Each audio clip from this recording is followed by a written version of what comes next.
Bendingumuntu ke bengayithandi kakhulu inkonzo and bendingumuntu ke kakhulu ke brother Chris ekuhambeni kwexesha ke ndizawuhamba ndicacisa izinto ezininzi. Bendingumuntu abekhule engumuntu othanda ukuphupha amanzi kakhulu. Ndiphupha amanzi, ndisilwa namanzi ixesha elininzi, ndisilwa and ndiwoyisa either lulwandle olundizobe ndisilwa nalo okanye ngamadami nje but izoba ngamanzi endilwa nawo. So nami ndica ukuba kwenzakala ntoni na ndiphupha ezinto ndiziphuphayo. Hallelujah. Yes, as international visitor. So sambona umprofeti wasithandazela ke niyafola ke phayana brother Chris iline uba nithandazele. Yes. So utheke umprofeti xa ezobeka isandla kum. Utheka izonibeka isandla like physically ulapha phambi kwami. Uyabathandazela abantu then ke ufika phambi kwami uzonibeka isandla. So uthexa izonibeka isandla andabona buso bakhe. I saw kind of a beast, isilwane xa izonibeka isandla. Ndibone esisilwane kuvele kuthi nje then aphinde like abuye normal. So ndixa kuba kwenzekala ntoni, yintoni le ndiyibonileyo and then andibeke ke ngoku isandla. Ndibona nje lento isisilwane but inesuit. Pha kwakuyelwe for irepentance uba sizorepenta kwinto esiyenzileyo kungakwingqumbu kaNkulunkulu iseyiphezulu kwethu ngalomzuzu brother Chris. Sikwixesha lokugqibela izinto ezininzi zizakwenzeka kulonyaka. Welcome to the Dobe Show. Of course, I go by the name Christmas. You already know I'm doing the best show. Even James knows. Otherwise, on Sunday in camera, this thing as usual. I got my man James, and on my right, I got my man Ganda. Do one story at the time and one testimony at the time. Otherwise, yeah, we had Soweto Podcast Studios today. Shout out to them. Thank you so much. We have a problem in our studios. No electricity. Yeah, it's not easy. So we said that. But we're still going to continue to have this episode. If you're new to the channel, please subscribe, press notification bell, as well as join the membership. Thank you so much to those who are doing that. We highly appreciate it. Yeah. So please donate. Our details shown after a disclaimer. It helps those families who don't have food, and it also helps those families who have kids that don't have shoes to go to school. So please, my community is your community. My child is your child. So yeah, please help us to achieve that, to make sure these families got food as well as these children get school shoes to go to school. If they wearing the brand new shoes, they would have a brand new day. So yeah, James, are we on grace or what? Yeah, shout out to Soweto Podcast in Soweto. Yeah. Soweto Podcast in Soweto. No, we highly appreciate them, man. I appreciate it. They've been helping too much. Yeah, but yeah, as you said, we're on grace. It's God's time. Yeah, itata. Ngiyakubona uhleli ngenye indlela, uhleli njengomjida manje. We out. Oh, Eta.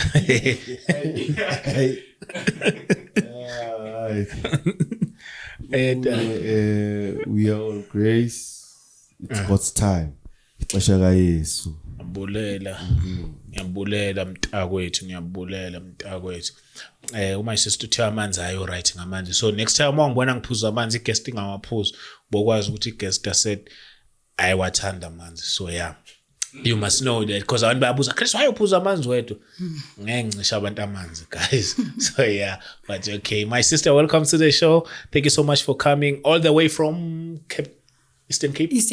Eastern Cape. But ndihlala eCape Town. Kwi holidays Eastern Cape. Yo. Lokhu uhamba.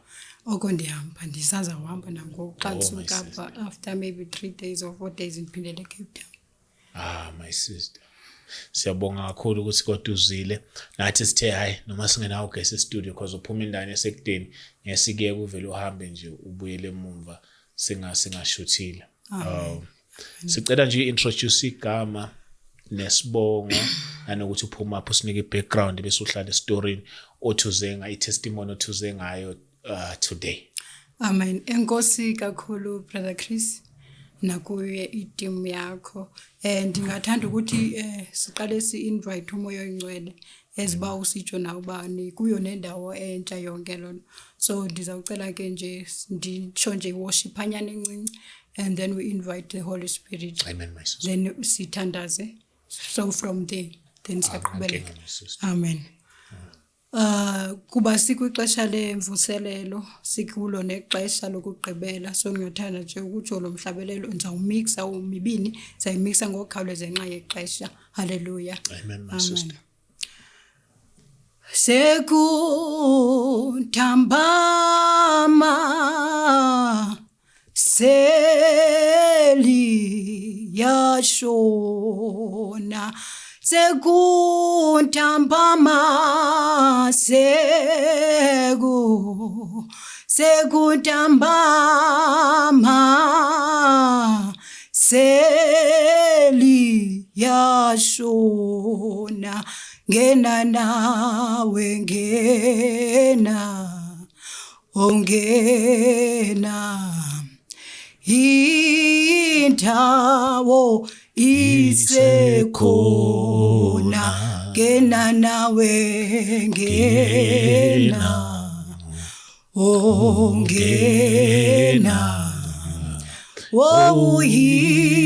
indawo isekhona mayiqale kimi imvuselelo mayiqale kimi amen mayiqale kimi imvuselelo oh mayiqale kimi sivuselele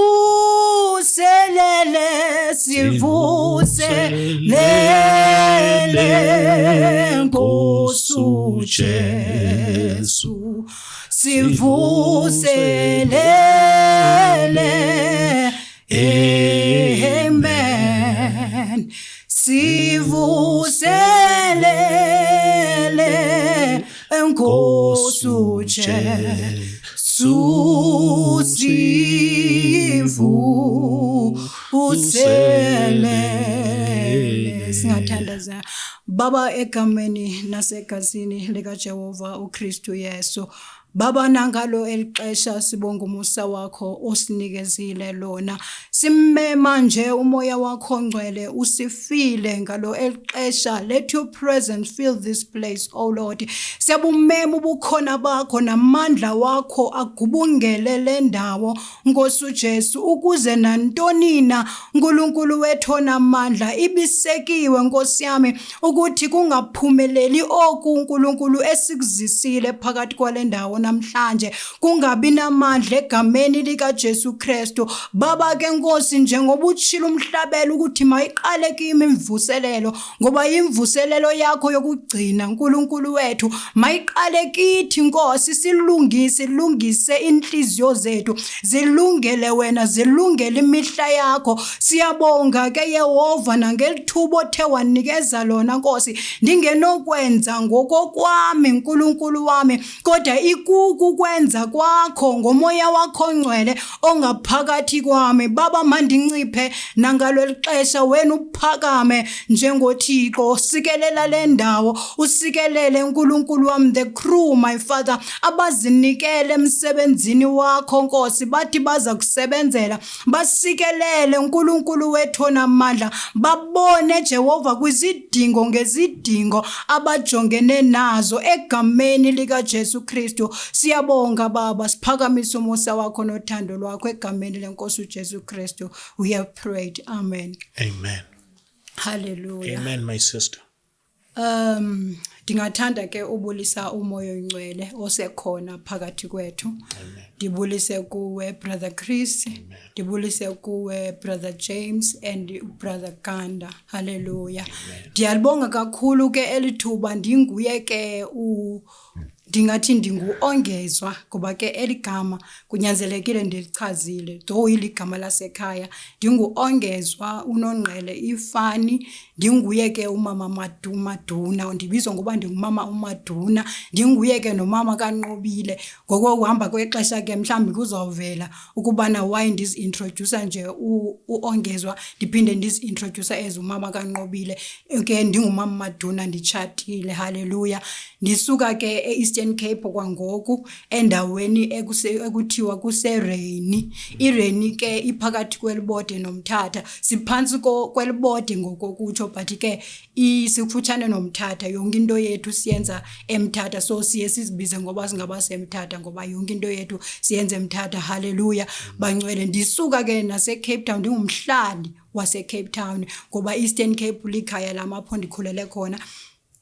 Then ke ngoku iCape Town ndihlala kwindawo yaseDelft, haleluya bangcwele. So ndizise ke i-testimony phakathi kwale ndawo, ndizotestifya ngoku uNkulunkulu andenzele kona ke bangcwele enkosini, haleluya. Ndibe ngumuntu ke oye wasindiswa brother Chris pha ngabo 2012. Ndisindisiwe ke kwinkonzo ebendiye ndaqala kuyo ukhonza kuyo. Bendingumuntu ke bengayithandi kakhulu inkonzo, and bendingumuntu ke kakhulu ke brother Chris ekuhambeni kwexesha ke ndizawuhamba ndicacisa izinto ezininzi. Bendingumuntu abekhule engumuntu othanda ukuphupha amanzi kakhulu, ndiphupha amanzi, ndisilwa namanzi ixesha elinintsi, ndisilwa and ndiwoyisa either lulwandle olundizobe ndisilwa nalo okanye ngamadami nje, but izoba ngamanzi endilwa nawo. So nami ndicaka kuba kwenzakala ntoni na ndiphupha ezinto ndiziphuphayo, haleluya. So ke kwenzekile ke ekuhambeni kwexesha ekukhonzeni kwami kule ndawo bendikhonza kuyo, ndasindiswa khona kuba usister wami ke uye wandimema. Bendingumuntu ebengathanda inkonzo, wandimema ke kodwa ndaya, wabesithi kuyaprofetwa. So ndiye ndakwazi ke ukuthi ndiyofikelela nyani. Xa ndifika nyani ke ngokwenene umprofeti wakhona wandiprofeta, wabe endixelela uba ndingumuntu ongumama ozoba mkhulu, haleluya. So ke ndabe ndiqonda uba okay kunyani kuyaprofetwa apha, nami ke ndathanda naloo nto, and ke ngoku ndabe sendisindiswa ngelo xesha. Ndazinikela ke kakhulu emsebenzini kaBawo, ndiye ndasebenza ke ndiasha, bendiasharisha, ndizinikele, ndidedicated. Bendiye endifike nasendlini late because xa iphumile icawe on Sunday, as ushers besifanele ba sikline kube clean, and then siqoqoshe sipake yonke into sishiye ilento right. But inkonzo ibiphuma late ngoba besiba nazo ne-meetings, but you end up endlini sofika late on a Sunday. So bendingumuntu ebededicated kakhulu. So kwenzekile ke ekuhambeni kwexesha ndangumuntu ke oye wabona bendiboniswa ke nguNkulunkulu izinto ezenzekayo ixesha elininzi, ebendibonisa izinto ezizokwenzeka nezinto ezenzekayo. So phayana kulaa nkonzo ke ndibone ezi spirit zintathu ziphansi kwealtar. So ndiqake uba yintoni. Sometimes uNkulunkulu akaku-interpreteli ngaloo mzuzu uba ithetha ukuthini le nto, haleluya. So ndithe ke ekuhambeni kwexesha xa kufika ngoku kwexesha ndizothetha ngalo kakhulu testimony yami, ndatsho understandisa umoya ongcwele ukuthi eza spirit ndandizibona phansi kwealtar zazithetha ukuthi ialtar ibuildwe phezu kwa something, akekho umoya ongcwele, haleluya.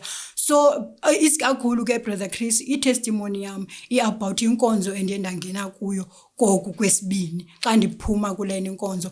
Nakuyo ke andiphumanga kumnandi, iyenzeka kona into ebiyenzekile. Ndidibana nomzalwane lowo ungumyeni wami namhlanje, siye sadibana ke samosha ke ngoba ke umfundisi wakhona ngokwenene bengayifuni into ekuthiwa i-fornication, ebelwa nayo kakhulu, yes. So kwenzeka ke mna ngokubona kwami ukuthi because bendiye ndive nezikandalo ezenzeka ecaweni, into etibonakalisa nyani babengekho moya ongcwele, though ebepreach ukubana akayifuni into enjena, but the way spirits ezi-enforce izinto uba zenzeke ephakathi kwebandla, haleluya. So bezininzi ke nyani into ebezisenzeka because naphayana bendike ndiphuphe kunento ezincanca amabele.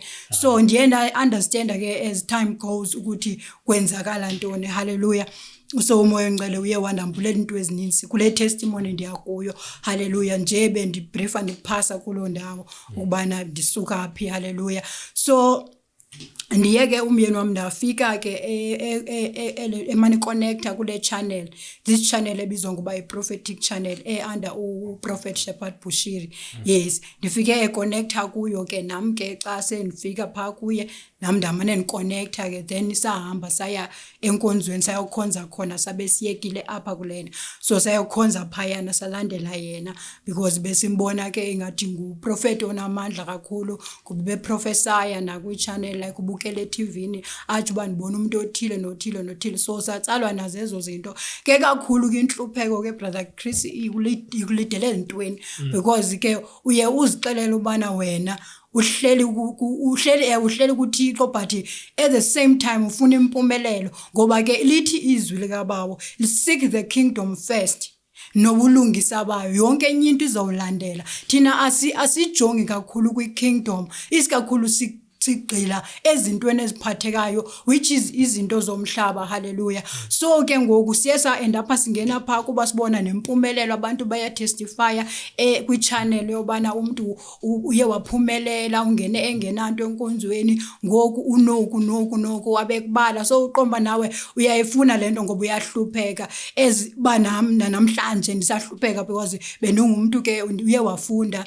Then afunda high school ambendenze apha Eastern Cape eTutandamasi benifunda ndayo, ndapasa grade 12, then ndahamba eKapa.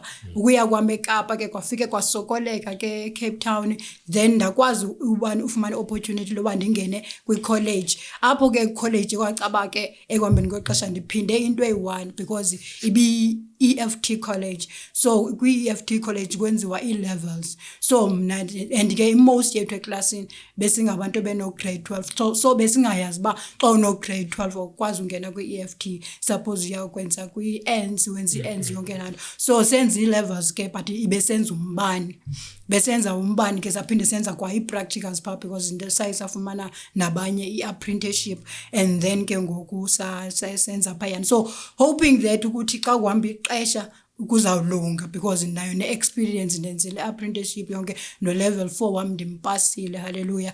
So ke nyani ke ndingena diploma ke ndingena degree, just i-certificate because abantu abaninzi bacinga bafana ba ndine diploma ne degree ngoba benisithi benifunda college for 3 years. So it's a level 4 certificate but ugonge kwi-electrical and then ndenza ke ne-practical. So hoping that ke mna ke yonke into izohamba kakuhle because kuzawude kuvuleke ingcango. Hallelujah. So ndiye ke enkonzweni ke ndimasimane sikhonza ke nomyeni wami, kwafikela ke ngoku ixesha lokubana ndiye kwi-international visitor. Ndiye ndaya ke kwi-international visitor. Kwi-international visit uyaregister ke for ubhukhe i-1-on-1. Noma sister international visitor umsebenzi wogesi? No, international visitor apha enkonzweni. Kwinkonzo ECG. ECG kula nama international visit. Yes, kuleka Prophet Shepherd Bushiri. Okay. Yes, brother Chris. Kunama international visitor for ubhuka i-1-on-1 oba ukwazi ubona umprofeti. So ndiye nabhuka yona ke pha ngabo 2019. Ndaya ke kwi-international visitor. Ndisazi ke ngoba abantu babeyigaranta kakhulu ke kwi-channel yabo yobana umuntu ufike etestify ba ndithende soya kwi-international visit because you are connected even yabo bakho ndiyenzekayo, because xa uva abantu betestifya nawe uyanqwena mosikuthi mna sempilweni yakho makuhambe kakuhle.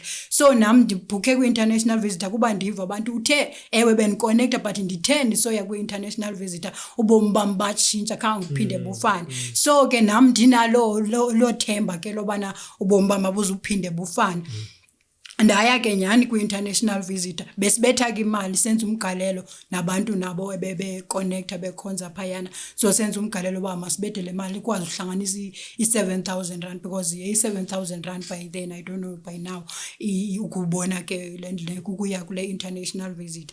Yes, imali yokugibela le isihlangane nemali yokugibela konke nama international visit? No, ila 7,000 iyodwa yobhuka for ubona uprofet, then imali yokugibela yona uyikhupha ecaleni kuwe for ukukhwela from Cape Town to Pretoria because ebese Pretoria ngikhwela xesha. Yes, so imali yazikhuphela then i-7,000 rand ke ngokuleyo ba ubhuke.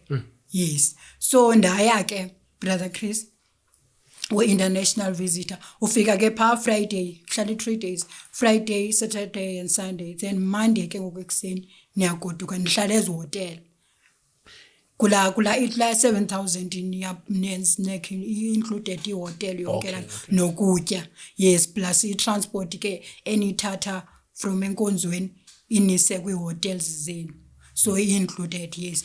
So ke ngoku brother Chris ndiyile ke phaa kwi-international visitor on a Friday si-attendile i-midweek service, so eku-attendeni kwethu i-midweek service sagoduka, I mean saya ezihotel thina sizi-international visitor. Bakhona ke abazileyo abahlala kuma-Pretoria nakwezinye indawo abavizitileyo but abangazizo i-international visitor, so la midweek service yomntu wonke. Then ke ngoku sahamba ke saya ezihotel ngengomso ke Saturday sabuya ke ngoku thina zi-international visitors sodwa sayo-attenda ke ngoku i-service. So later ke ngoku sambona umprofeti for the first time, like edibana nathi as one-on-one, yes, as international visitor. So sambona umprofeti wasithandazela ke niyafola ke phayana brother Chris iline uba nithandazele, yes. So utheke umprofeti xa ezobeka isandla kum, utheka ezonibeka isandla like physically ulapha phambi kwam uyabathandazela abantu, then ke ufika phambi kwam uzonibeka isandla. So uthe xa ezonibeka isandla andabona buso bakhe, I saw kind of i-beast, isilwane xa izonibeka isandla ndibone esisilwane kuvele kuthi nje then aphinde like abuye enormal. So ndixa kuba kwenzekala ntoni, yintoni le ndiyibonileyo, and then andibeke ke ngoku isandla ndibona nje lento isisilwane but inesuti, ikwisuti but isisilwane inhloko akuvelanga yamntu, kuvele esisilwane, yes. So ke ngoku brother Chris emva koko ke enthandazela unthandaza usibekile isandla ndayo ndawa, and then wanbiza kwesibini second time, and then he prayed again, and then ke ngoku kulapho ke kwaflasheka like and like ngathi awuzazi uba kwenzekalani. So ndikhumbula neasha zakhona zandinika ifoto ezingezo zami since iphayani buphatha ifoto plus nento yonke into i-documents yonke loo nto ufuna ithandazelwe ne-prayer petitions, so beniza nazo, yes. So ke bandinika kubulani babendiwile mos, so izinto ziyawa, so bandinika ifoto ezingezizwe ezami I believe ukuthi zezomuntu owayengaphambi kwami. So ndizozibona sekudala lefoto ba hayi man ayizozama for like kumke like ngathi umke ingqondo something, but ikhona nje into eyenzekayo.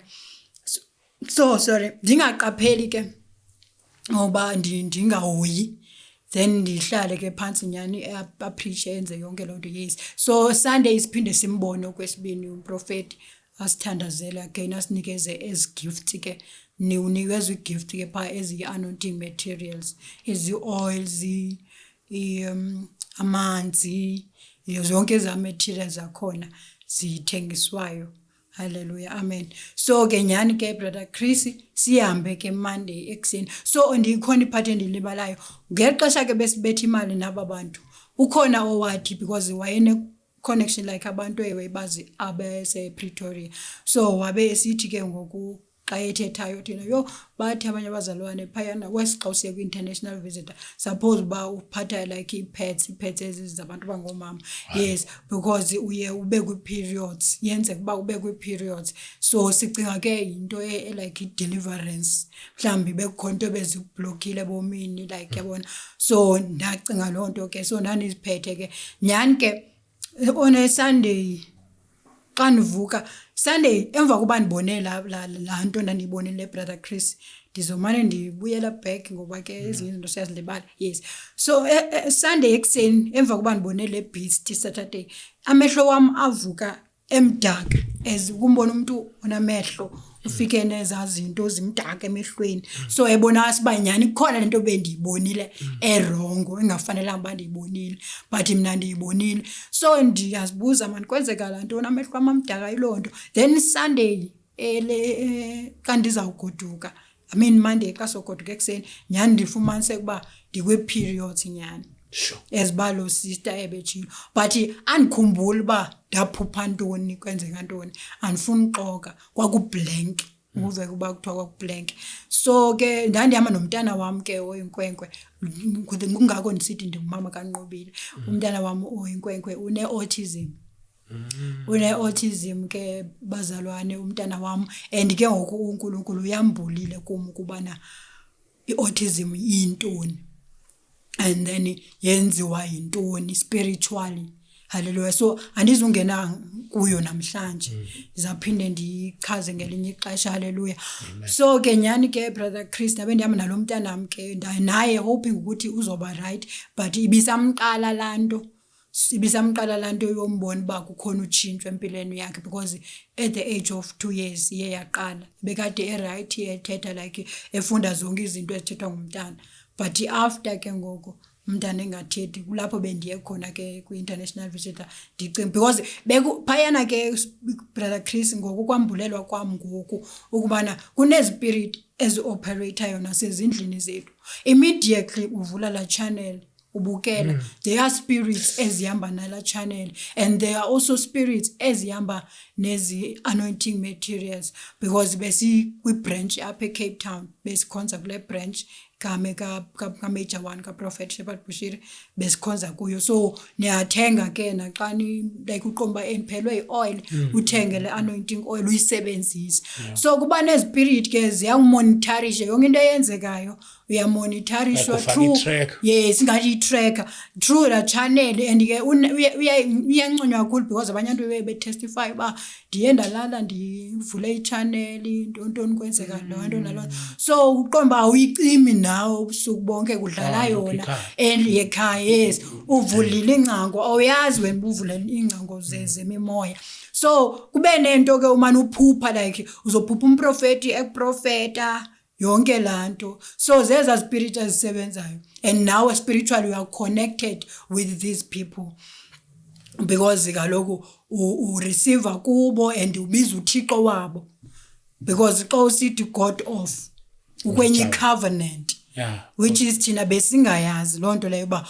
ukwenye covenant because ayikho enye imediator phakathi kwethu noThixo ngaphandle koJesu so bona xa bezithethelela because nakule nkonzo ndithi beniqale kuyo nayo xa uthandaza ubiza uGod of yes so uNkulunkulu wambhula ke kumbana sube ukwenye ialtar xa ubiza abalathixo walamntu ukwenye covenant awukho kuleka Jesu Kristu icovenant because nguye yedwa osingenisa endaweni engcwele nguJesu Kristu kuphela hayi umprofeti so bona bazokotela iscripture esika Elisha apho uElijah ebenyuka lentuko erapturwa so athi xa ithatha ingubo zika Elijah zibeziwe phansi abe engazukwazi uwele emfuleni athathe ezangubo abethe ngazo kulamfula uvuleke uthi where is the God of Elijah and the other thing abayikotayo into bana kuthiwa uThixo he's the God of Abraham Isaac and Jacob so bona ba refer kweza scripture why besithi biza ulathixo wabo so ke kungambuleki kuthi kubana ngoku sikwi new covenant which is of Christ akekho omnye umuntu esiyangaye kuThixo ngaphandle koKristu so kumnyama ke andike xa uphana kuba mnyama nyani brother Chris because kunezi oils ozisebenzayo ezidemonic because zihamba nezspirits and then kune holy communion bayibiza bayo holy communion which is it's evil communion ngoba uya covenant the moment usitya ezanto eza evil communion I cannot say it's a holy communion ngoba it's not holy the moment usitya zona you are being covenanted into something so amehlo wakho soze kube lula ba avuleke uziqonde ba usenda wena wrong and ke ngoku ababantu ba attractor ababantu who are blessed spiritually who are also blessed like physically ngaba abantu baba attractayo because of ezimoya zabo ke abathixo babo baguqa kubo baba attractela aba bantu banjalo so ukuze bona baku brainwash bendicapukela kakhulu ke logama ngokuyabeni because benimthanda kakhulu brother Chris umprofeti my sister andiba ubuthanda umprofeti uBushiri lo benimthanda kakhulu afuna angafuni nova ndandide ndimposte o Facebook wami nomama wakwakhe this is my father. Yes, this is my father. Benibathanda kakhulu ukubana undixelele enye into brother Chris bendisilwa kakhulu whereas bendiyibona into endandiyibona ndithi kuyaflasheka ube muncu ungasayikhumbukayo lento wawuyibonile uba muncu brother Chris uba muncu lento kuthiwa uba muncu though abantu benga understand so ye ungazi nix wena ucinga usendaweni eright because nathi besizicaba sisendaweni right because nasenjoine naku Isaka phayana but zange nikwazi uqhubeleka Isaka is prayer warriors abantu abathandazayo so nasendijoine kuzo but since ba umntana wami kwacaba nama superpowers mani lapho niyathandaza brother Chris kuyathandazwa kona uthandazwa oku though ni under ezo spell but niyathandaza uthandaza oku and ke ngoku mna esiba uNkulunkulu echilo thi ndikusepha ngenjongo ngoba ndifuna ukufundisa abantu but uyathandaza wena ngalendlela and ke ngoku the most thing uyamkakhulu uphakamisa lo Thixo wakhe which is when ucimba ngoThixo and ke ngoku and aba bantu babiza uJesus so thinking that uJesu lo kanti there is another Jesus abambizayo so ke ngoku uNkulunkulu wandinike scriptures ke eziku Revelation 13 about beast so zama ucacisela the beast that I saw yes uba bakweyiphi na yes kingdom so ke ngoku brother Chris so sikhonze siqhubeleke ke simane si receive ke nase TV and which is it's wrong yonke lanto brother Chris cha awuboni but what we are receiving because when you receive spirits xa usithi I receive esifike umprofeta you receiving spirits awuyazi wena lonto leyo because when you are dedicated enkonzweni usicaba ufuna ukukhonza awuyazi into and ke ngokuvalekile so kunezi communions ke eziselwa each and every first of the month ku Sunday nale holy communion abayibiza ngoba yiyo iyatyiwa ke lanto so akusoze kubelula uba wambuleke busendaweni erong ngoba ziya connect spiritually zikusondeza kakhulu and ke wes into engena ngaphakathi kuwe so usondela kakhulu pha kwezazinto udungaboni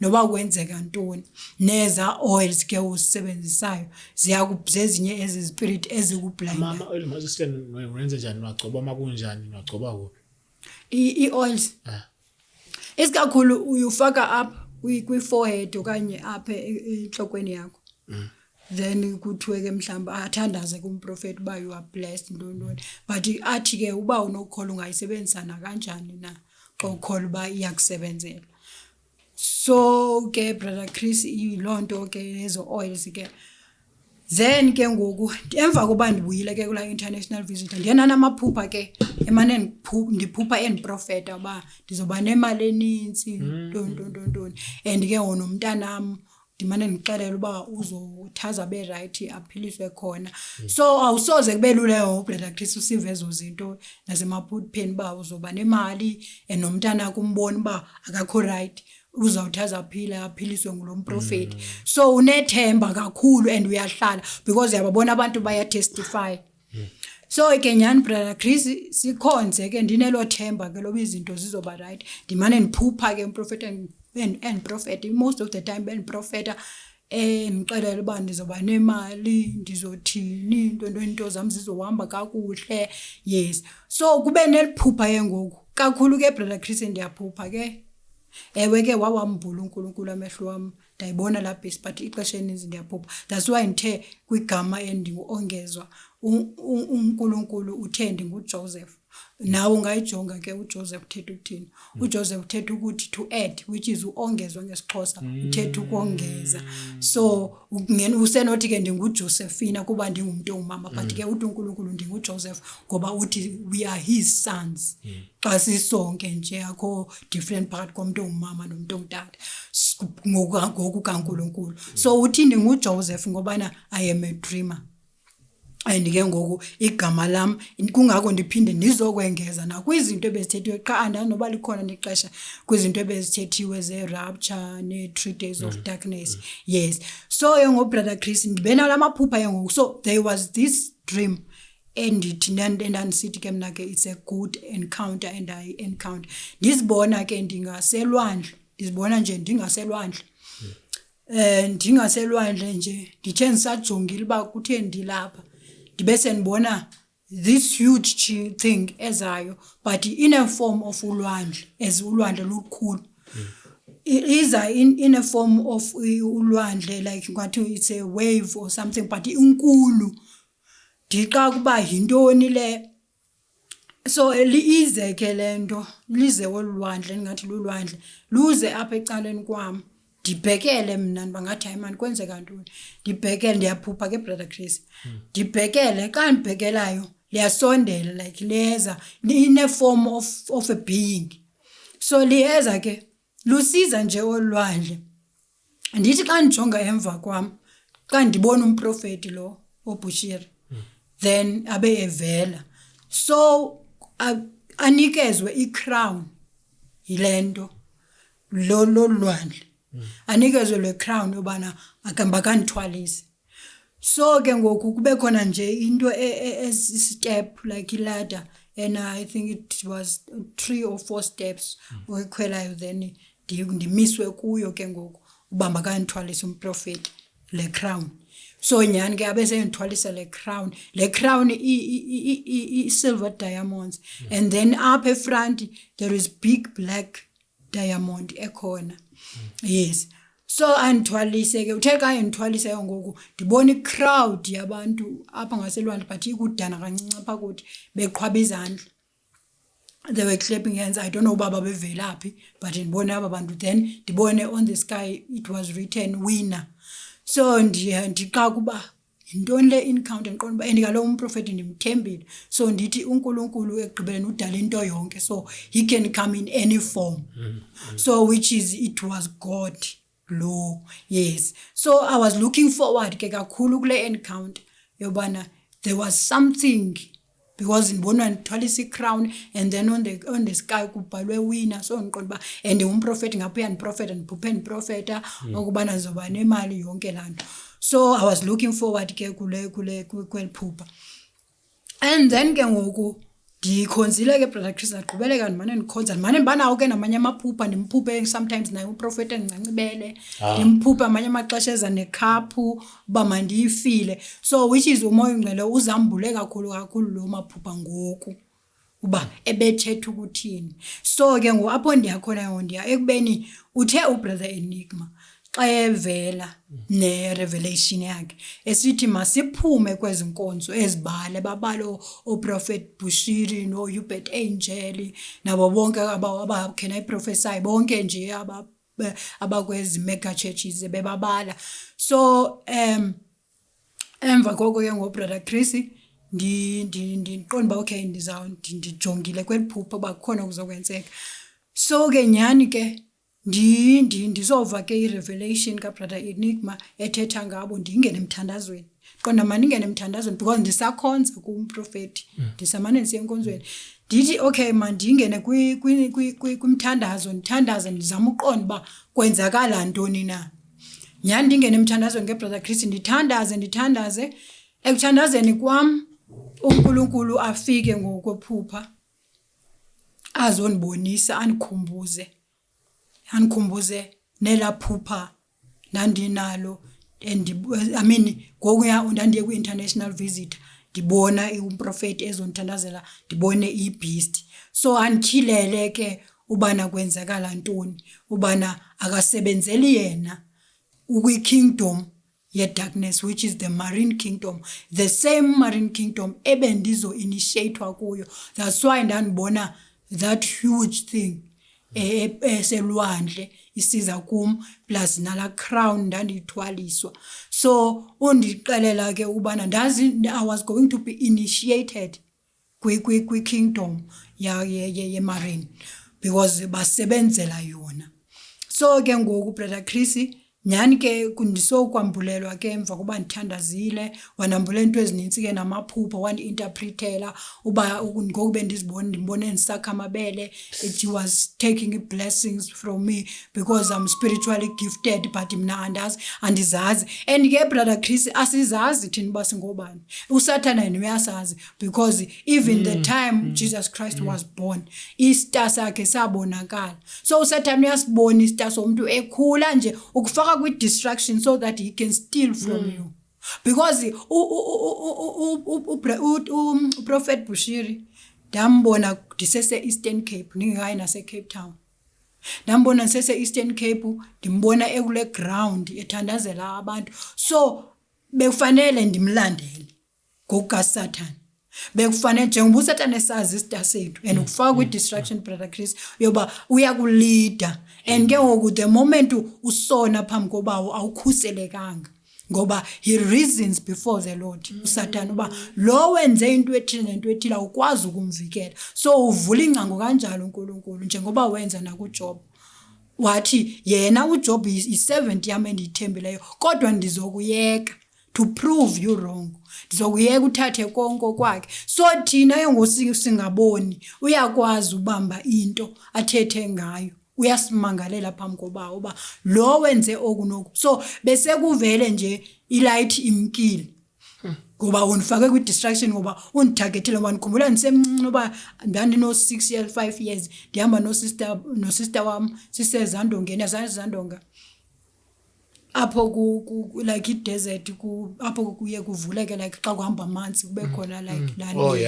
Yes, so singathi sasihamba phayana in fact. So ndibone ke ngoku into like xa besitsho bona it was a small snake and andisibonayo mna ndithi amchosi ngemali like ndidobha imali phansi but bathi osister bam it was not money, it was a snake. So ilead yam ibivele ikhona yobana fanele bakube khona into endiyilandelayo. So kulapha the uNkulunkulu bendikusengebomu kulanda uba ufunde something. So befanele ba mna ndilandele yonke lanto yobana ngoba njengoba benzothwaliswa imimali yami bizoza ngolahlobo mos olahlobo lomdaka because uthe ekuhambeni kwexesha kwacaba kufuneke ndiye eMalawi because there is spirits ziyakwazi ucommunicate nawe when I thinking that it's a Holy Spirit who's talking to you. Yes uba yes and naxa uprofet mos nawe uyaqonda ba okay ize kuvuleke futhi kufuneke ndihambe eMalawi. Remember akhange kube khona ivulekayo ngela xesha bendiye ku-international visit. So ngoku I believe ukuthi kuzawuba right because ndiyaxelelwa yonke into. Just change countries. Yes umkile lo muntu so mandimlandele. Ndazama ke brother Chris nabe ndingena kubolekisa mali ndabolekisa imali ba ndizama uhlanganisa imali ndizohamba ndiye eMalawi. So ke nyani ke lafika ithuba loba imali ihlangana ndabe sendifona nabazalwane ndibuza ba kuyenziwa njani uzuye eMalawi yonke lanto. So ngela xesha ke ndabe ndipregnant umntana wami lo na 1 year 6 months ngoku ndabe ndipregnant yena. Then ulapho ke uNkulunkulu wangenelela akhange nikwazi ukuya eMalawi because bendine morning sicknesses. So akhange nikwazi but yonke into ibiseyiready yoba mandiyami. So wangenelela apho ke uNkulunkulu andakwazi ukuya. So before ke ilento revelation ka brother Enigma so bendinele phupha ke ngoku kwacaba ke ngoku didelayile according to them because ikhona into biseyigqityiwe ngela xesha ndandibonwa ndithwalisa icrown ibikhona into biseyigqityiwe. Yes so ke ngoku babonile ba ndidelayile andiyanga ngexesha befamba ndiye ngalo beza ke ngoku emaphupheni they were carrying this briefcase, black briefcase. Baza nayo ke these amens bazidisguisile andibaboni baba ngubani banxibe ndibona nje banxiba isuits bahle abalamadoda abonakala uba anemali so baza nale briefcase i-black so bandinika le briefcase uba mandiyithathe on a dream uba mandithathe le briefcase so ngokukaNkulunkulu ke andiyithathanga le briefcase because andazi uba kunantoni ngaphakathi kwayo so ndingayifuni then bayipushele kum uba mandiyithathe by force so ndingafuni ukuyithatha and then bathe besayifosa kum ivuleke ekuvulekeni kwayo kuphume isilwane esincinci esingaka I think it was this size siphume ingathi yifish apha engasemva apha ngaphambili andazi bani ngayicacisa ngathi yintoni but abebheka ngathi yifish so kuwe ezile lento ke lesi silwane siwe phansi and then ndibuze kubo ke ngokubana yilento nale benizonika yona lonke ixesha so ambule ke ngoNkulunkulu kwasephupheni ubana ngubani oyi1 apha kubo wambula uba the one obekhona omnye phayana it was Hubert Angel because ndothukani sithi angel repent so ke nyani ke brother Chris njengoba nibona ba ke kwakusekugqityiwe ke uba mandiyeni eMalawi andakwazi bazisa lento so nyani yayisegqityiwe yonke into uba fanele kwenzekeni kuba wayezoniprofeta zindlela ebenza ngayo ngoba uzokuprofeta phayana xa nifika pha uzoniprofeta uzonithandazela and then uzoniguide on my spiritual journey so ulapho ke uma bezoni-initiate khona because sasotsho sikwazi ucommunicate ngalendlela sasocommunicate ngayo so ngobrother Chris kufike ngokubrother Enigma nezi revelations then thandaze ngolapho uNkulunkulu wayewambula khona ba bekuzokwenzeka lantoni lonke ixesha so ubrother Enigma ungincede kakhulu brother Chris ke revelations zakhe dinamhlanje ndiphila holy it's because of his revelations namhlanje ndiyamaza uNkulunkulu uthetha kakhulu nami and the other thing nindibona ningenamazinyo nama was one of those bebefaka i-false teeth amazinyo wami ndawakhipha yesayibolile ndawakhipha I think pango 2013 ndawakhipha ngoko so immediately ndenzela i-false ndazifaka so abantu abaninzi abandazi ngingenamazinyo bandazi ndinamazinyo wami bengabonakala bazi false teeth becima amazinyo wami so utheke ubrother Enigma xa ireveala nezo zinto ubana uNkulunkulu akazifuni ne-false teeth ndaqonda uba kanjani uNkulunkulu ade angafuni ne-false teeth ezi but whereas benibanaamaphupha esiba ndithi I am a dreamer benibanawo amaphupha ingathi ndiyathandaza but umthandazo wami awunamandla because kunenhlama egcwele umlomo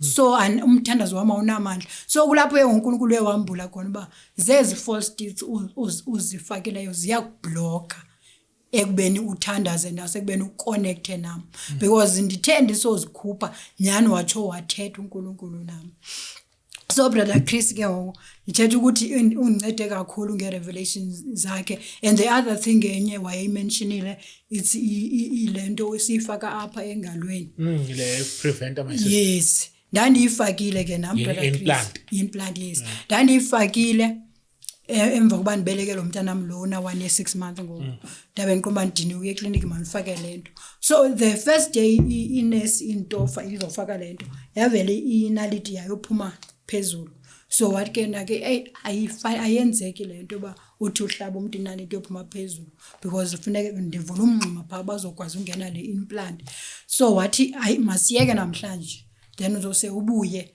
ngosuku like I think it was Wednesday then Thursday what Friday uzophinda ubuye then xa sengathi noko kungcono then ndizophinda ndikwenze so nyani xa nifike endlini ndiyazibuza ba kutheni kwenzekela into but kube mnyama kum ndihambe ndiphinde ndoyifaka angakabi na revelation ngelo xesha angafumana iz revelations ndisazenzela nje which is it was 2024 because izambulo zifike ngo2020 kum zifike ngo2024 pha ngoNovember kulapho ndiye ndaguquka khona so umntana mbeleke ngoJuly so ke ndafaka ngalaminda ndiyobeleka ngayo so ndaphindela ke clinic ndayoyifaka kutheke apha kuyifakeni kwami ndiyabona man ukhona into erongo endiyenzileyo but ndiyazibuza uba into le rongo endiyenzileyo akuvumi lento ba mandihlale nayo so ndikhumbula ngenye imini ndiye ndaphakama ndathatha iice ndaqonda ndenza ingalo yami benambu ndithatha irazor because njena jonga TikTok ubini obani ngayisusa kanjani then ngithatha irazor ndizama usika ke bandiphu because andonwabanga spiritually andonwabanga kuthiwa manikhuphe lento there's a spirit telling me that I must take this thing off. So ndiqonda ba ndiyayifuna andisakwazi unyamezela but ngibomba andikwazi ngiba ngacela umyeni wami uba makancedisa angafuna mandingamfaki kwento zakhe zami ndizenzayo. So nyani ndihambe ke ngicame ndiyobhukha eclinic nyani ba mabandikhuphe nyani ibindibuza ke nalena esiba wayikhupha kuse early kangaka umntana esemncinci ngoba ndandihamba naye ndabe ndimxeba spiritually it's wrong nyani ke andikhuphe ke so kwatsho kwaba right. So into endifuna uyiveza ba i-revelations zika brother Enigma zincedile and zibancedile nabantu abaninzi. So namhlanje ndiphile holiness because namhlanje andinamazinyo and andinawari brother Chris ngoba uNkulunkulu uyathetha nami.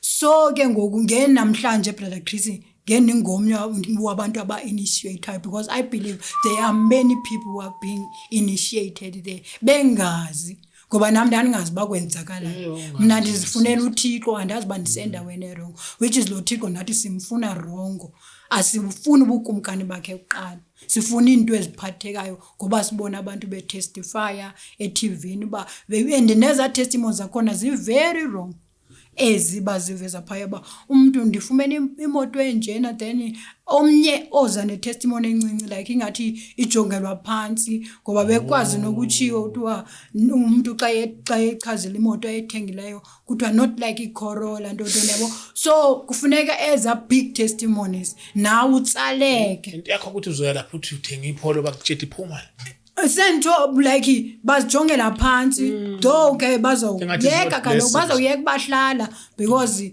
khona into abayigayinayo ungayongena pha ikhona into abayigayinayo it's either spiritually okanye like physically bayagayina ku.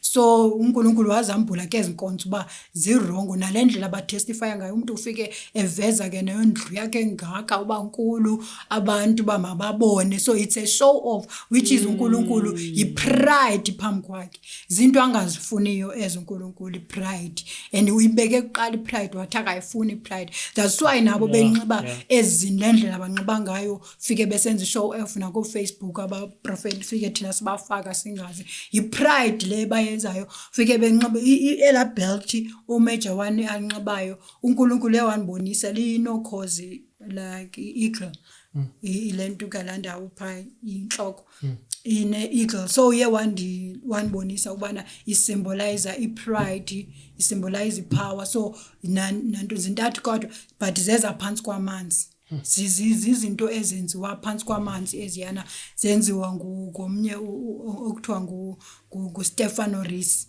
kuye lo uba ukubenzela zonke ezazinto nesutsi zabo ufike zi different. So zenziwa nguye zenziwa zonke phansi kwamanzi zisymbolize because kuye kwavela ke uba no Mandela wayena la wanilala bhanti elabhanti lakho. So yes bonke basebenzela ubukumkani baphansi kwamanzi kungako kesikakhulu ba based ekuprofeteni into ezizokwenzeka like kwi politics babonke. Yes lokuthi kuzofumana isto ukuthi yes babonke phansi kwamanzi basebenza bonke. So uye wambula into ezininzi ke uNkulunkulu emva kokuba ubrother Enigma uye warevela because ndiyenda chonda tshintsha ke brother Chris naye and yenye into sesibe sithanda kwezinkonzo sithanda leba kunxitywa ibhrukwe uphinde ufane noba ubungumuntu waphambili like ngendlela obuyiyo ngaphambili to usithi usindisiwe. Yes awutshintshi usengulamuntu uyi1 so besithanda lonto ubunxima ibhrukwe uphinde uphila ubomi bakho obuphila uyayibona lanto akubikho tshintsho. So uNkulunkulu izinto angazifuniyo ufuna sitshintshe ngoba uthe kum iJerusalem yam iSouth Africa kungako sinonkosi sikelele Africa kwabe kukhona nomoya oyingcwele. iJerusalem yakhe ilapha eSouth Africa iIsrael yakhe yiAfrica as ithi umhobe wesizwe walapha uthi inkosi sikelele Africa which is God bless Israel.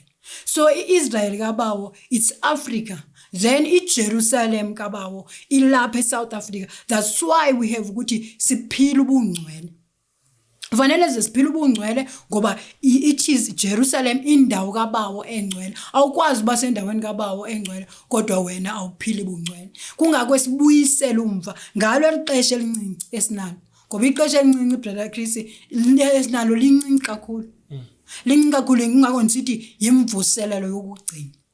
Yimvuselelo yokugcina apho uNkulunkulu azamana kanjani ba makaqoqe abantu bakhe ababuyisele like bafikelele nabo ekuyazini inyaniso uyobana bangobani na ngoba silahlekile thina asizazi basingobani na sibona Israel aba bangapha which is sibhanxiwe kudlalwe ngathi ngengqondo zethu ngoba imihobe yesizwe nonke zonke izinto ziyasibonisa uba singobani cha asiyazi thina basingobani so uNkulunkulu ubuyisela isizwe sakhe endleleni eniyonke abantu bakhe ngabo abachilo eBhayibhelini ba bayamreject he opened his arms for them but bona they rebel abamfuna uNkulunkulu bayalwana bodwa kungako kwenzeka sonke isiphithiphithi senzekayo silwana sodwa yet sithi singamaKristu omnye umKristu akafuna uva omnye esithi unesambulo esithi whereas siphila kwixesha lerevelation dinezi scriptures brother Chris endibhaleleyo apha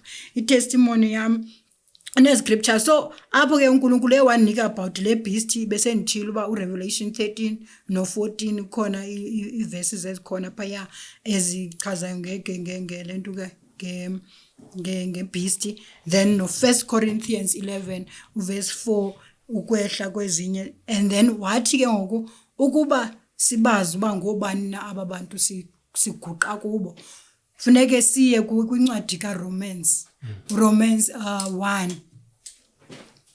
1 siqale pha ku 17 Romans 1 yes 18 to 32 ukubazi baba ngobani bazazifundela ke bangcwele abantu ngoba ke uthe kum ubawo ndikuthumile uba ambokhuphi Israel yami ibambekile Israel yami hamba uyoyikhulula ndaxakwa ke mina ke Israel because bethetha kumephupheni in his bold force izwi kaNkulunkulu li bold too much brother Chris you cannot stand it ingathi it's like we waves or something like ilento kuyabona xa kuzoduduma kwenzeka ingathi zinduduma so uthetha kumephupheni ubana go and deliver my people Israel ndiyaxaka kuba yintoni Israel endiyaziyo nansi ya ngokutheni uNkulunkulu ezothi manje udeliver Israel yakhe so kulapho yowambula kumba iIsrael yakhe it's Africa then iJerusalem yakhe yiSouth Africa kungakho kufuneke sichinje so as enbonisile ba kukhona no sister okuthiwa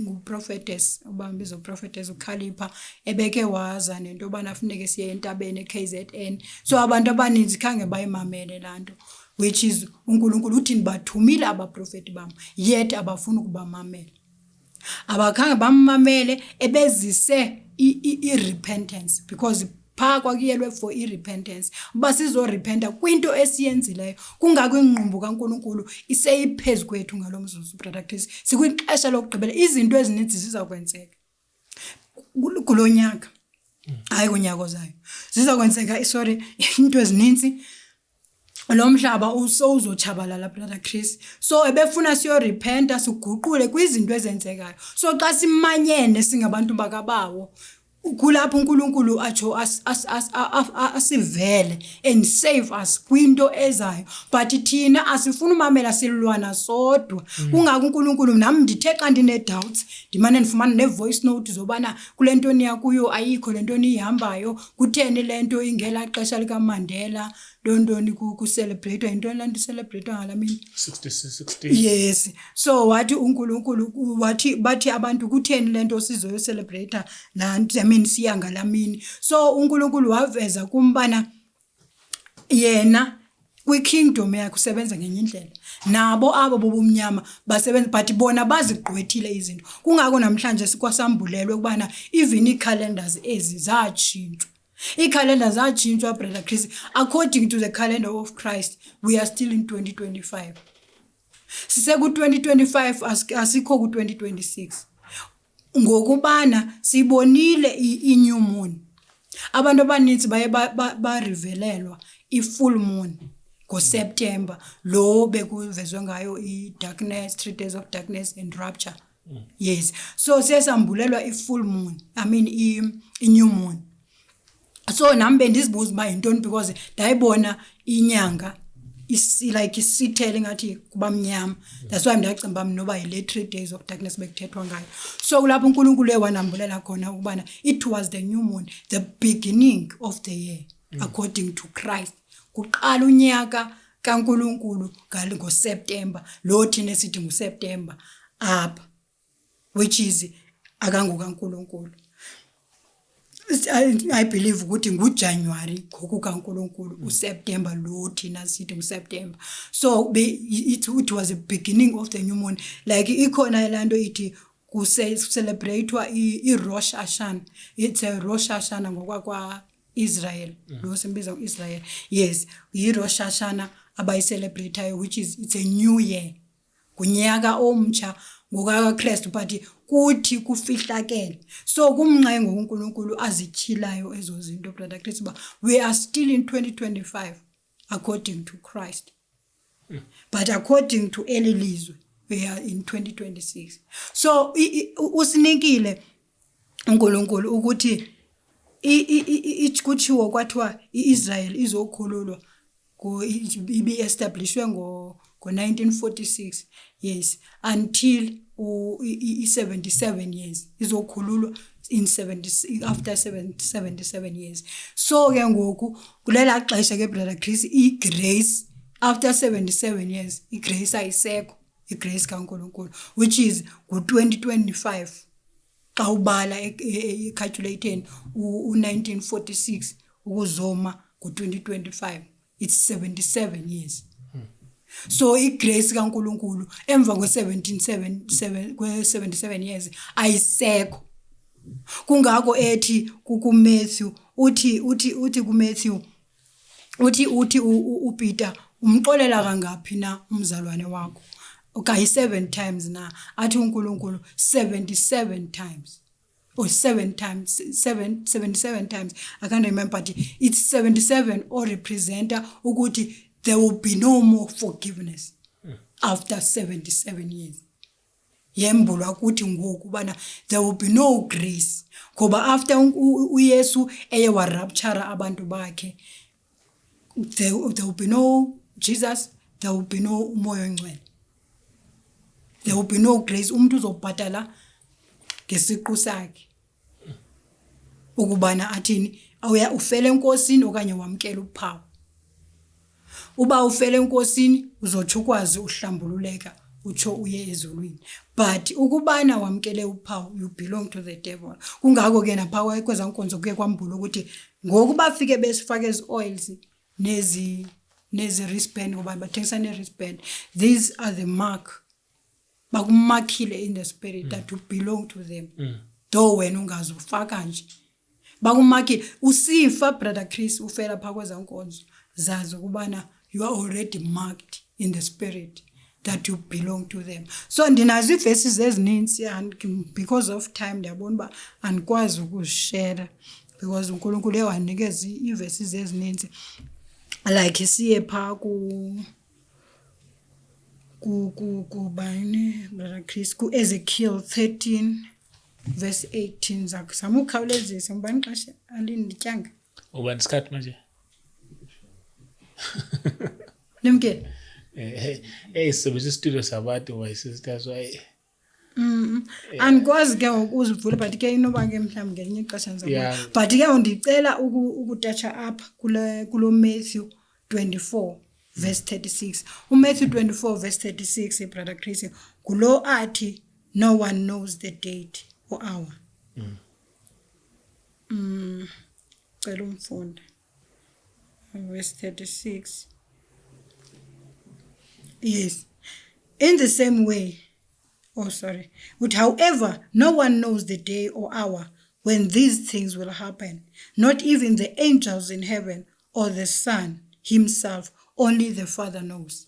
Yes, so xa sifunda phaya brother Chris ukubana bebesithini disciples kaJesu zifuna ukwazi ngasigns nantoni uthi ku verse 3 ku same chapter 24 uthi later Jesus sat on the Mount of Olives. His disciples came to him privately and said, tell us, when will all this happen?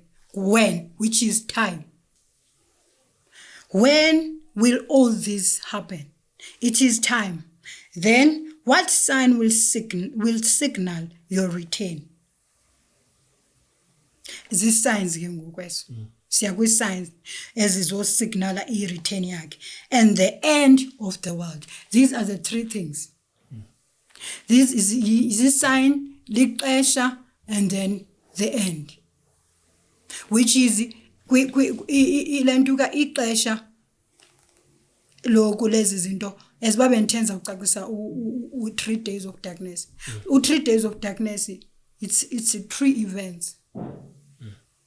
These are 3 events ezizokwenzeka, which is rapture number 1. Number 2, the second coming of Christ, which is the first coming is rapture. The second coming is a judgment. Then the third is ukuphela komhlaba. So ezizinto sinikezwe i-signs zazo ba kuzoba njani na xa kwenzeka. Sinikeziwe ixesha like esiba isithi no one knows. Ithi apha ku-26, I mean ku-36. Ndizawuzama nje ukuthatha kancinci because of time ndibile nobila ndiyatsha kushushu. Ndonqena nokhulula le nto because anxiba ngantoni emkhono emide pha ngaphansi. Also ithi however no one knows the day or hour when these things will happen, not even the angels in heaven or the Son himself, only the Father. So brother Chris, xa sijonga apha ithi iBhayibhile not even the Son himself knows the day or hour. So xa wena uzibuza brother Chris, as we know who was Jesus. Siyamazi Jesus, he's the Son of God. And then iphinde iBhayibhile ithi he is God himself. Kanjani uThixo yena angayazi imini, angayazi, angalazi usuku, angayazi i-hour yokubuya kwakhe. So when we go to First Thessalonians 5 verse 1, zawuzama ukhaleza nomxolele because ndiyahamba. Siye ku First Thessalonians 5 sifunde ku verse 1. Uthi uPaul, now concerning how and when all this will happen, dear brothers and sisters, we don't really need to write you. Ever? Now concerning how and when all this will happen, dear brothers and sisters, we don't really need to write to you. For you know quite well that the day of the Lord's return will come unexpectedly, like a thief in the night. Then at verse 3, when people are saying everything is peaceful and secure, then disaster will fall on them as suddenly as a pregnant woman labor pains begin, and there will be no escape. But you are not in the dark about these things, dear brothers and sisters, and you won't be surprised when the day of the Lord comes like a thief. So uti asikwazi ukunixelela, which is bayayazi, they know, but uti asikwazi ukunixelela akufanele siside sinibhalele nizozibonela ngokwenu ngoba nintoni ningabantwana bokukhanya. You are not living in darkness, but you are in light. You will be able to know when the Lord is coming. So xa siya phakula verse iti no one knows the day or hour, even the Son. Siye ku 1 Corinthians 15. Benifuna uthetha ndihambisana neverse kuyo lonke nebe ndithetha, but because of time, but ezina I have ukuthi ndizenze ndiyaxolisa kakhulu brother Chris. It's 15 verse 24. Yes. So uthi ke ngoku 1 Corinthians 15 verse 15, I mean 24. After that, the end will come when he will return, when he will turn the kingdom over to God the Father, having destroyed every ruler and authority and power. Article 25, for Christ must reign until he humbles all his enemies beneath his feet. Article 26, and the last enemy to be destroyed is death. 27, for the scriptures say, God has put all things under his authority. Of course, when it says all things are under his authority, that does not include God himself, who gave Christ his authority. Then when all things are under his authority, the Son will put himself under God's authority. So that God, who gave the Son, his Son, authority over all things, will be utterly supreme over everything, everywhere. Eva, Brother Chris. Yeah. So, which is, I see, no one knows, Payan, no one knows the day or even the Son doesn't know. Ithetha nge-end. When the Lord, uNkulunkulu azodestroy everything. The Lord doesn't know how, because uzobe esengenguye uJesu. Uzobe esengenguye umoya oyingcwele. Even the angels doesn't know. Ngoba uzobe enikele yonke into phambi koThixo. Yonke uzobe submitted, uzobe submitted under the authority of God. So it will only be God who's remaining. That's why ithi akazi ukubuya kwakhe. Ayitshongo uba ayazi ukubuya kwakhe nge-rapture okanye his second coming, because apho kwi-second coming it does no, kulapho azoza amehlo wonke azombona kwi-second coming, but on the rapture akho amehlo akazombona wonke. He will only be seen by those abakhethileyo, abalungeleyo. Ngoba ngoku sizama ukuqokolela sikwesa scripture siku-20, I believe 22, esithi feast say already prepared. So ngoku sithatha nabani osesitratweni, because abantwana bakaNkulunkulu abafuna ukuva bathi akho mntu nobaxelela ngexesha. Which is, uChrist uthe, whatsoever is revealed to me, I will reveal it unto you. Sizokwazi yonke into uChrist ayaziyo, ngoba yena uziswe emhlabeni uzothini uzosikhulula. Sikhululekile because of Christ. So xa uChrist ebuye eba under authority of God, akazuyazi ba kokwenzeka ntoni, ngoba akasa reign. uNkulunkulu uYesu ureigna because of umuntu. Ulawula because of umuntu, wenze i-covenant because of thina, wathi ndoba khulula aboni sasotsha usakhululeka. So xa yemkile uJesu esengasekho, because kuthiwa nakwi-New Jerusalem uzoba negama elitsha, which is God who's going to have the new name. So yiyo lento ithi akalazi ixesha unyana, ngoba uzobe phansi kwe-authority kaThixo. Izobe unguThixo himself who's taking yonke into, at decide uba ngoku ndiyawutshabalalisa, lixesha loba ndiwutshabalalise after yenzekile i-rapture, after yenzekile i-judgment, which is i-judgment, the second coming of Christ. So ndizocacisa nezo zinto kuninzi ke Brother Chris okwambuliweyo kum, but because of time, Yeah, my sister. asinaxesha ndizawusendibuyele ke xa ndibuyele i-autism ukubana kutheni, because ke uthe uNkulunkulu undiphe izizwe eziyi-2. So I have i-proof yokubana bekwenzekala ntoni ngoku ke bendikweza nkonzo.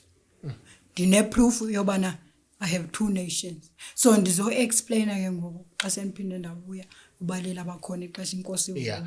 No, I hopefully so studio sethu bekwenzekala. uzobe kunesikhathi, then Yes. there you can go on. Yes, Brother Chris. So bengicacisa ezo zinto ke Brother Chris ba asoze singazi, because we are the children of light. Soze singayazi ixesha, because nesa kungakuthi iBhayibheli we should keep watch. Sizawubuka because uNkulunkulu uthe uzowuthulula umoya wakhe phezu kwayo yonke inyama. Amen, my sister. Yes. So akasoze angasazisi izinto ezenzekayo. Sinako ukwazi. Ngiyabulela kakhulu ke elithuba. Siyabonga kakhulu my sister, siyabonga isikhathi sakho. Shout out to Soweto TV podcast for the Soweto podcast for their studios. We really appreciate it. Yeah, and we out. Thank you so much, my sister, for coming all the way. Yeah, next time we'll cover also what is left. So when you come back, we'll just cover that and take it from there.